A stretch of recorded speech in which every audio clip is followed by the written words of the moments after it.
Oh, Aaron, it doesn't really matter where I am. What matters is that I'm here with you right now, ready to answer all of your questions.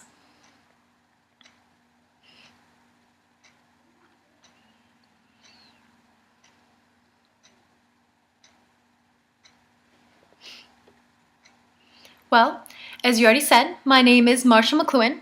I am Canadian. I was an educator, philosopher, a scholar, a literary critic, a rhetorician, a communication theorist. It really is quite a long story. But we could just go by Coupland's description. When I became a huge media star, I entered the collective imagination. I was truly just a fuddy-duddy 50-something English lit professor from Toronto.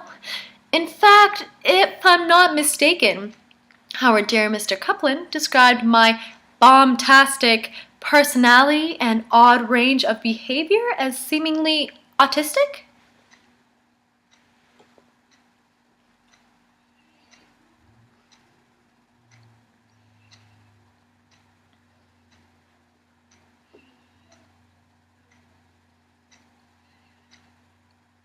Well, it all starts with the medium is the message. This is merely to say that personal and social consequences of any medium, that is, of any extension of ourselves, results from the new scale that is introduced into our affairs by each extension of ourselves, or by any new technology. There are many fantastic examples of this, but I'll start with something that in my time I had the privilege to experience and observe the outcome of, and that would be the concept of television. The point of much technology, like TV, isn't the content of the shows that you are watching on it. It's rather what matters is merely the fact that you are watching TV. The fact of analyzing the content of TV or of other mediums is either sentimental or besides the point.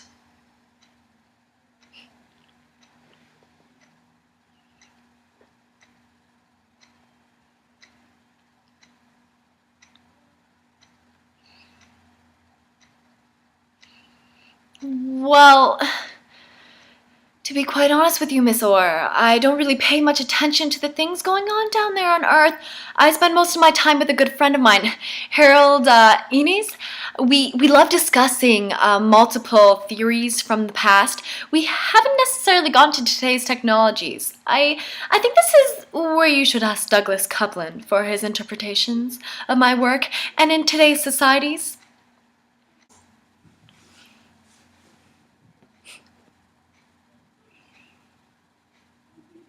Hello, everybody.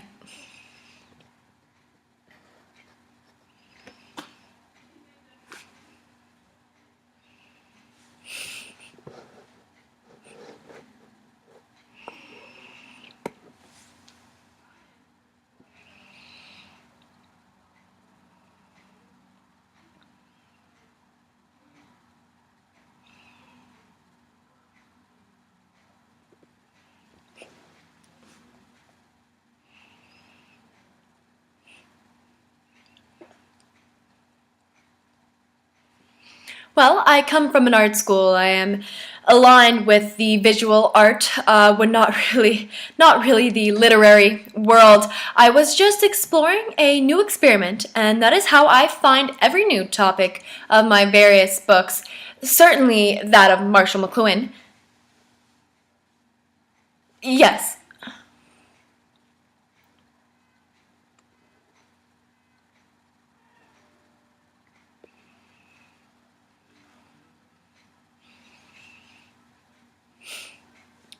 The book of Marshall McLuhan is about how he was a right on the money for 4 decades ahead of the biggest shift in human communications since the printing press.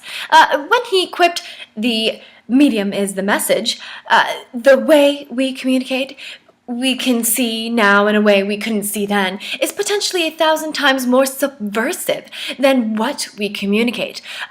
By the way, I'm a huge fan of yours, Mr. McLuhan. And I meant what I said, but all as a great compliment. These are things I could only dream others would say about me. Well, I think you seem to have some autistic characteristics yourself as well. Why, thank you.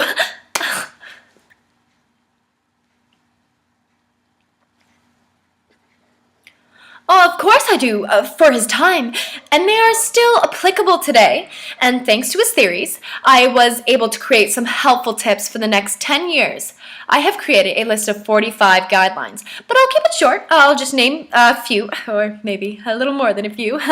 I'd like to name number one. It's going to get worse. No silver linings and no lemonade. The elevator only goes down.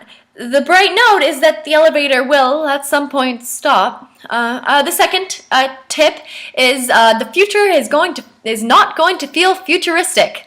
It's simply going to feel weird and out of control-ish, the way it does now, because too many things are changing too quickly. Number four. Move to Vancouver, San Diego, Shannon, or Liverpool. There'll be just as much freaky extreme weather in the West Coast cities, but at least the West Coast won't be broiling hot or cryogenically cold. Number 12, one of my favorites. Expect less. Not zero, just less. Another important one, number 14. Something smarter than you, something smarter than us, more or less, is going to emerge. Thank you, algorithm and cloud computing. Number 15, make sure you got someone to change your diapers. Number 16, you will be turning into a cloud of data that circles the planet like a thin gauze. Number 23, everyone will be feeling the same way as you. There's some kind of a comfort to be found there, right? Number 24, it is going to be much easier to explain why you are the way you are. Much of what we consider personality will be explained away as structural and chemical functions of the brain. 25, dreams will get better. Like when you're sleeping, dreams. 26, being alone will come easier. 27, hooking up will become ever more mechanically and binary. 37, people will stop caring how they appear to others. The number of tribal categories one can belong to will become infinite. To use a high school analogy, 40 years ago, you had jocks and nerds. Nowadays, there are goths, emos, punks, metalheads, geeks, and so forth. Number 38, knowing everything will become dull. And before long, you know the answers to everything.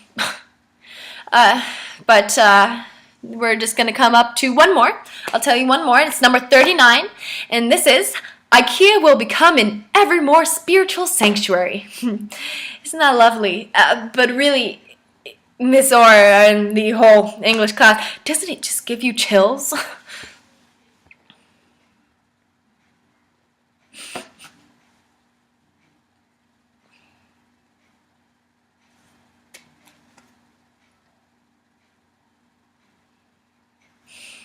Oh, yes, yes. You're welcome. I'm glad to be here. Thank you for having me.